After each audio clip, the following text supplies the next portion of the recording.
Good morning, children. So, can you guess the topic for today? Yes, Ranga's marriage, questions and answers. I hope you read the lesson, then you went through the summary. Yeah, it's a very interesting story. So, shall we begin, children? Yes, let's begin. The first question, comment on the influence of English, the language and the way of life on Indian life as reflected in the story. What is the narrator's attitude to English? The answer. Let's have a look at the answer. The narrator says that during the last 10 years, English language has made inroads into Indian countryside. Now there are many who know English. During the holidays, one comes across them on every street talking in English. Yeah, so what happens? They bring in English words even while talking in Kannada. The narrator considers it disgraceful.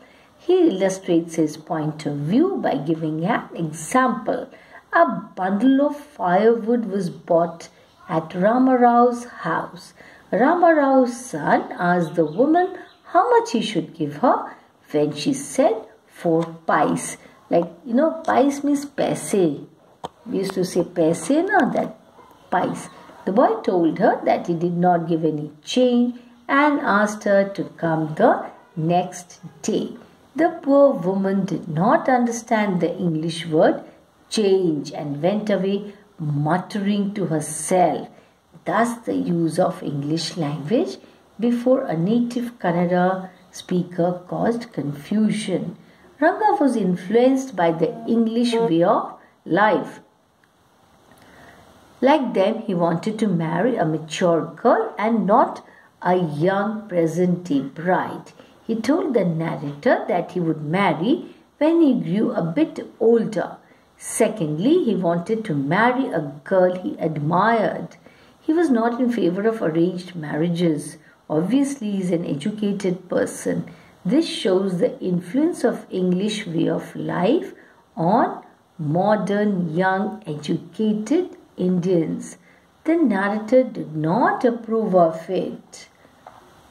The next question. Astrologers' perceptions are based more on hearsay and conjecture than what they learn from the study of the stars. Comment with reference to the story. Yeah, many people do not have faith and belief in astrology. They think it is all bogus. This story presents astrologers in an unfavorable light. The author seems to be having a dig at them through the words of the narrator. The story gives a graphic description of how the narrator employs the astrologer to trick an unwilling young man to agree to marry a young girl. He tutors him in all that he wants him to say. That means he teaches him, tells him everything beforehand. The narrator took Ranga to the astrologer. The Shastri took out his paraphernalia. These included 2 sheets of paper, some cowries and a book of Palmyra leaves. He called astrology ancient science. He moved his lips fast as he counted on his fingers. He did some calculations before telling Ranga that he was thinking about a girl. She had the name of something found in the ocean. He assured them that their negotiations would definitely bear fruit. Ranga was impressed by the science of astrology. That evening, the narrator congratulated Shastri for repeating everything he had taught without giving rise to any suspicion. So everything was taught to the Shastri beforehand. By whom? By the narrator, Shama. He mocked astrology by saying, "What a marvelous Shastra yours is."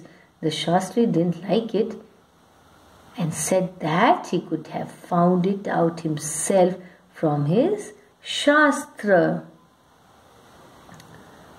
This shows that astrologers' perceptions are based more on hearsay and conjecture them what they learn from the study of the stars.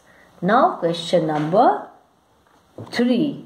Indian society has moved a long way from the way the marriage is arranged in the story. Discuss. In the past, marriages in India were usually arranged by parents or relatives.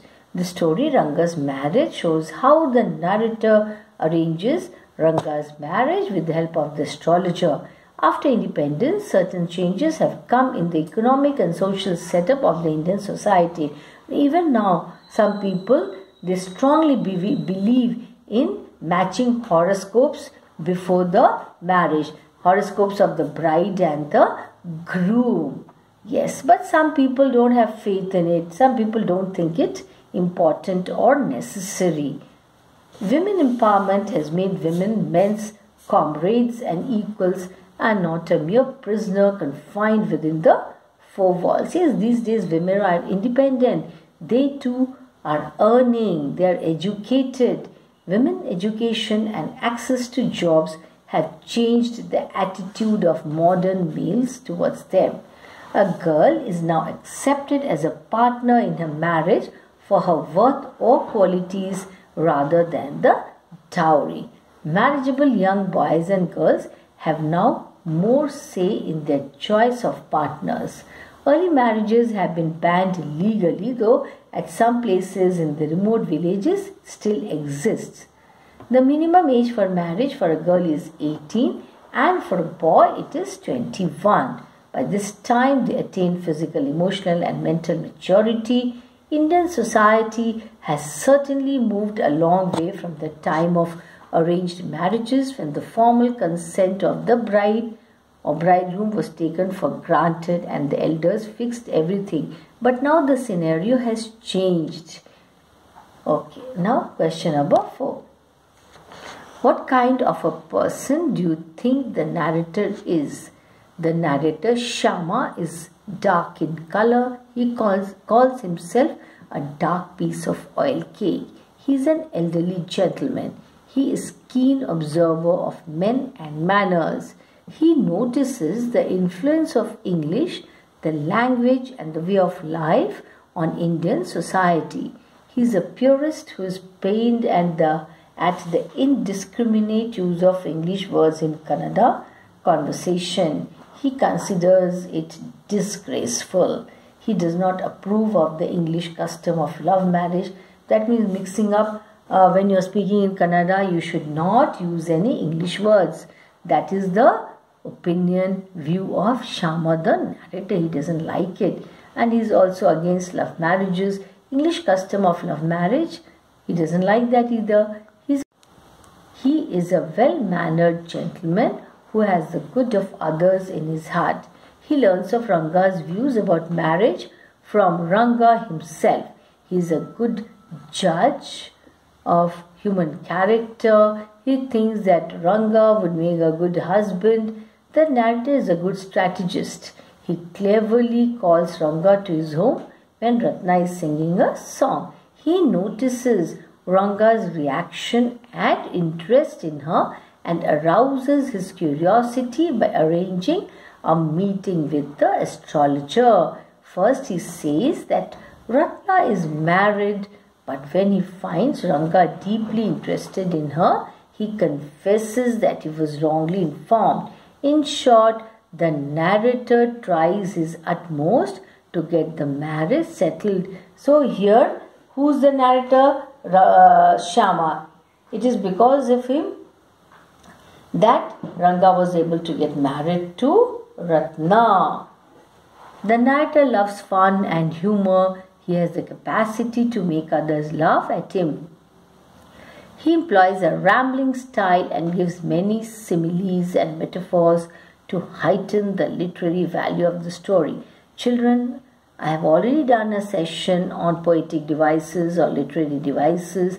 In that, I have discussed about simile and metaphor. It's comparison. Simile is comparison using like and as, like or as, and metaphor is also comparison but without the use of like or as. I hope you remember that. The touches of local color make the story full of ethnic color and authentic. Authentic is true, correct? Short answer type questions. 1. What does the narrator say about Hosahalli? That is a village in Mysore. Hosahalli village is the scene of action. That means things happen there. There is no mention of it in geography books written by the Sahibs in England or Indian writers. No cartographer has put it on the map. The narrator highlights its importance by comparing it to the filling of the Kadigadubu, a festival meal. Maybe it is a sweet dish, I don't know, children, I have not tasted it. Question 2. What are the two special produce of Hosahalli and in what respect? First, it is a raw mango. The sourness of its bite is sure to get straight into what? Go straight into your brain. Yeah, Brahmarandra. That is a soft part in child's head where skull bones join later. Second speciality is a creeper growing in the water of the village pond. Its flowers are a feast to behold. Behold means to see. You can serve afternoon meal to the whole family on its 2 leaves. What exactly had happened 10 years ago? How important was it then? 10 years ago, there were not many people in the village who knew English. The village accountant was the first one who sent his son Ranga to Bangalore to pursue his studies. It was quite an important event then. The narrator highlights it by saying that the village accountant was the first one who had enough courage to send his son to Bangalore to study. Now we'll move on to the next question. Here it is. What happened when Ranga returned to his village from the city of Bangalore? Ranga's homecoming was a great event. The crowds milled around his house to see whether he had changed or not. They had flocked there, gathered in large number. People were quite excited as the boy was returning home after studying English at Bangalore. Everyone was surprised to see that Ranga was the same as he had been 6 months ago. That means no change. When he had first left the village, he is the same Ranga. No changes have happened in him. How did the old lady satisfy herself about Ranga? The old lady ran her hand over Ranga's chest. She looked into his eyes. She was satisfied to find the sacred thread on his body. She was happy that he had not lost his caste. The next question. What has happened is disgraceful, believe me, says the narrator. What does he refer to? How does he illustrate his point of view? The narrator refers to the practice of young persons who, during the holidays in the village, go on talking in English or bring in English words while talking in Kannada. This the narrator does not like. He calls this mixing up of languages disgraceful. Disgraceful means what? Shameful.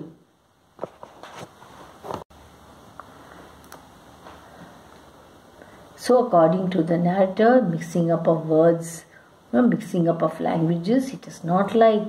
So he gives the example of the use of the English word changed to an illiterate person. The old lady, being asked to come the next day, went away disgruntled.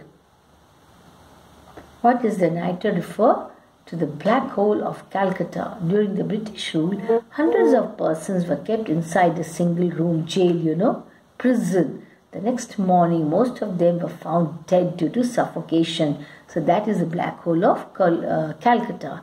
The narrator uses the expression black hole of Calcutta to suggest the large number of people who had turned out to see Ranga. How did Ranga greet the narrator? In what respect did it differ from the present day boys? Answer. Ranga greeted the narrator with full of devotion. He not only folded his hands but also bent low to touch his feet. A present-day boy would stand stiff like a pole without joints, keep head towards the sun, and jerk his body as if it were either a hand or a walking stick. The narrator, being old-fashioned, did not approve. When did Ranga plan to marry and why? Ranga did not want to get married at an early age. He wanted to find the right girl. She should be mature enough to understand his love talk. Secondly, he wished to marry a girl he admired. He was against marrying quite young girls who had no manners or were not careful of their face or figure. Obviously, he is an educated person now. What examples did Ranga give to explain the importance of marrying late? The answer. Ranga gave 2 examples. An officer about 30 married a girl about 25. Ranga hoped they would be able to talk lovingly to each other. The second example is that of Dushyanta falling in love with Shakuntala, who was quite mature. The next question. Ranga was just the boy for her and she the most suitable bride for him. And she the most suitable bride for him, says the narrator. Who is she? What led narrator to this conclusion? She here stands for Ratna, the niece of Ramarao. She was a pretty girl of 11. Both her parents having died, her uncle had brought her home. Being a girl from a big town, she knew how to play the veena and the harmonium. Veena is a musical instrument. She also had a sweet voice. All these qualities made her a suitable bride for a young, educated man like Ranga. The next question. How did the narrator let Ranga have a glimpse of Ratna? The narrator arranged the meeting very systematically. First, he called Ratna on the pretext of sending buttermilk through her. Then he asked her to sing a song. Meanwhile, Ranga, whom he had sent for, reached the door. He became curious to see the singer and peeped in. His presence at the door blocked the light and Ratna stopped singing abruptly. She understood that somebody was standing there at the entrance, at the door. How did Ranga and Ratna react at their unexpected encounter? Ratna stopped singing abruptly on seeing a stranger outside the room. Ranga left disappointed when the singing stopped. Ratna stood at a distance with her head lowered. Ranga repeatedly glanced at her. He blamed himself for the singing to stop and offered to leave. Ratna was overcome by shyness and ran inside Ranga, inquired about her. So she ran inside, and then what did Ranga do? He started asking, finding out. How did the narrator handle Ranga's inquiries about Ratna? The narrator did not give him a straightforward reply. He said casually that it did not matter to either of them who she was. The narrator was already married and Ranga was not the marrying type. This aroused Ranga's interest and excitement. He expressed the hope that she was unmarried. His face showed signs of disappointment on learning that she was married a year ago. Why did the narrator tell Ranga that the girl was married a year ago? The narrator had made up his mind that he would get Ranga married early.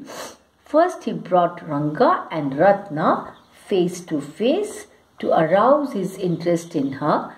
In order to test the strength of his emotions, he told Ranga that she was married a year ago. Here, the narrator is basically trying to check Ranga's emotions, means his feelings for Ratna. That is what it means. The shriveled face of the young man betrayed his feelings. It is as if his face has sunken. Why did the narrator visit the village astrologer? The narrator wanted to exploit the common human weakness, eagerness to know the future. He went to the village astrologer and told him to keep ready to read the stars. He tutored him in all that he wanted the astrologer to say when he would revisit him with Ranga. Again, when I come back to you, you have to tell all these things. That is revisiting. So, next question, we'll move on to the next one. In what mental or emotional state did the narrator find Ranga? What solution did he offer? How did Ranga react to it? Ranga seemed to be lost in thought. Perhaps he was emotionally upset to learn that the girl he had seen that morning was already married one. The narrator offered to take him to Shastri to learn about the stars, whether the Guru and Shani were favorable for him or not. Ranga accompanied him without any protest. Okay, children, so many questions and answers we have done. Whatever we have done in this session, previous session, you're supposed to read all the things that have been taught to you. But first and foremost, what are you supposed to do? First, you have to read the lesson from your textbook. Okay, after that, you have to go to the questions and answers, write them down in your notebooks. That's your assignment, children. Okay, that's all. Thank you.